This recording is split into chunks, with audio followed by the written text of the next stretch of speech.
Read a book in 5 minutes today. Let's explore The Greed of Dopamine, a book that reveals how dopamine, often associated with pleasure, actually has a profound impact on our lives and the world as a whole. The book helps us understand dopamine from 3 aspects.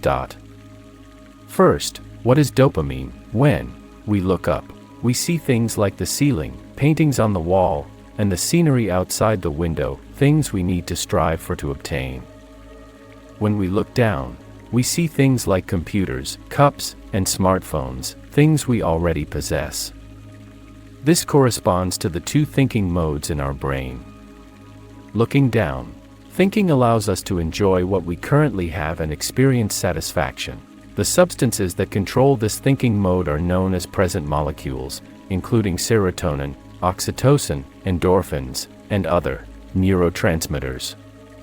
On the other hand, looking up thinking motivates us to break through ourselves, to pursue, control, and create. Dopamine is the substance that controls this thinking mode. From the perspective of dopamine, having is not enough to bring pleasure, it is the act of acquiring that generates pleasure. Dopamine always makes us want more. When we obtain something beyond our expectations, it gives us a great deal of joy. Dopamine is not the substance of happiness but of anticipation. This is why some people become addicted to gambling, constantly change partners, or become workaholics, always feeling like they never have enough. Dopamine influences our desires. There are 2 dopamine circuits in our body, similar to how rocket fuel pushes the rocket forward but can also control it from moving backward. Through the mesolimbic pathway, which we call the desire circuit, dopamine generates desires and impulses. Most successful products succeed because they effectively stimulate this circuit. Dopamine from the mesocortical pathway, which we call the control circuit, enables us to plan, think, and create. It is these 2 circuits that make us human, giving us special powers, elevating our thinking to the abstract level, enabling us to contemplate truth, justice, and beauty. So, how does dopamine affect our lives? People can be divided into 2 categories: hedonists and higher dopamine individuals. Hedonists are adept at socializing, possess empathy, and are known as conservatives. Higher dopamine individuals are creative, enjoy pursuing new things, and are known as liberals. Conservatives have a powerful present system, content with the status quo, and often feel happy. They resist radical change and seek immediate happiness for people. Liberals excel at summarizing past experiences and possess higher intelligence.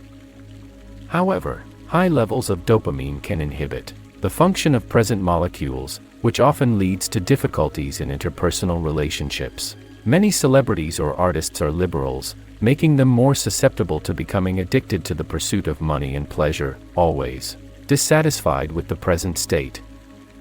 This also leads to rapid technological advancements and the emergence of various things that fulfill people's desires. However, dopamine makes them perpetually unsatisfied, continuously generating new desires. However, without proper regulation, such as when artificial intelligence satisfies human sensory desires, we may no longer need partners or desire children. Furthermore, when artificial intelligence can self-evolve, it may bring catastrophic consequences. So, how can we overcome the obsession with pursuing more? Excessive dopamine can result in boundless energy but unbearable suffering, making us unable to stop working. Conversely, an excessive amount of present molecules can lead to laziness in enjoying happiness. How can we find a balance between the 2? The book proposes 4 methods. First is mastery. Mastery satisfies the needs of both present molecules and dopamine. For example, if you master cooking, through your efforts in preparing a delicious meal, dopamine achieves its anticipated goal.